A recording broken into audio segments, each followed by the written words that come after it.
There are very few symbols on Earth more recognizable than the Golden Arches.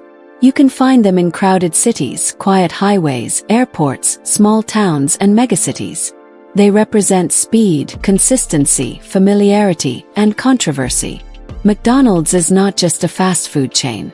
It is a cultural force, a business experiment, a mirror of modern capitalism. But McDonald's did not begin as an empire. It began as a simple restaurant run by two brothers who wanted to do one thing better than anyone else. This is the story of how McDonald's went from a small California drive-in to one of the most powerful corporations in history, and how its success changed the way the world eats, works, and thinks about food. To understand McDonald's, we have to understand America in the early 20th century. Before fast food, eating out was slow. Restaurants were formal. Meals took time. Food was prepared individually, not systematized. In the 1920s and 1930s, cars began to change everything. Drive-ins appeared. People could eat without leaving their vehicles. Menus were large, service was casual, and teenagers became a major customer base. But drive-ins had problems. Long wait times, inconsistent food, high labor costs, chaos behind the scenes. Most restaurants accepted this as normal. Two brothers did not. Richard and Maurice McDonald, known as Dick and Mac, were not business visionaries in the traditional sense. They were practical, observant, detail-oriented. In 1940, they opened McDonald's Barbecue in San Bernardino, California.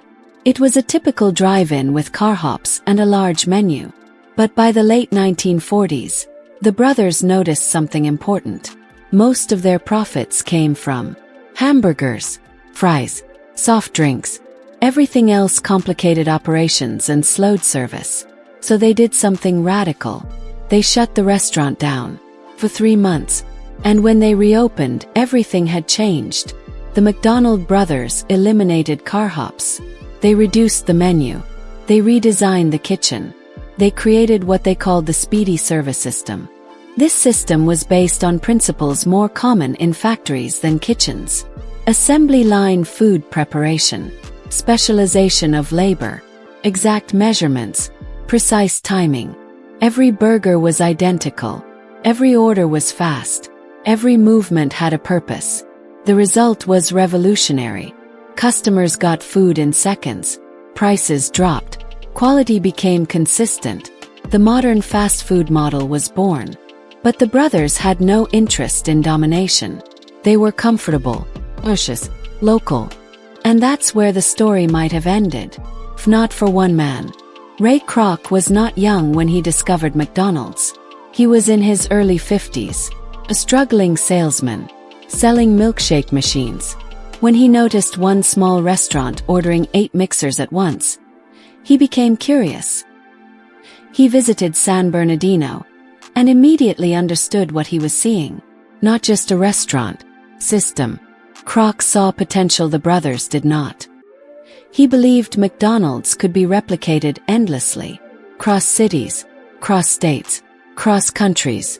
In 1954, he convinced the brothers to let him franchise the concept. In 1955, the first Ray Kroc McDonald's opened in Des Plaines, Illinois. From that moment on, McDonald's would never be the same. Ray Kroc's genius was not food. It was systems and control.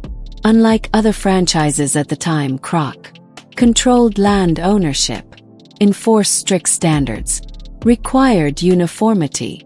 Franchisees didn't just buy a name. They bought into a philosophy. Every McDonald's would look the same, taste the same, operate the same. This consistency created trust, and trust created loyalty. By the early 1960s, McDonald's was expanding rapidly, but tensions grew. The McDonald brothers wanted stability. Kroc wanted growth. The partnership could not last.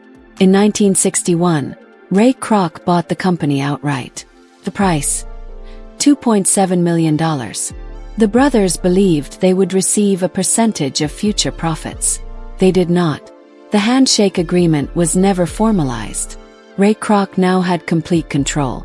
And under his leadership, McDonald's became something new. corporation driven by scale, branding, and real estate. Kroc once said, "We're not in the hamburger business.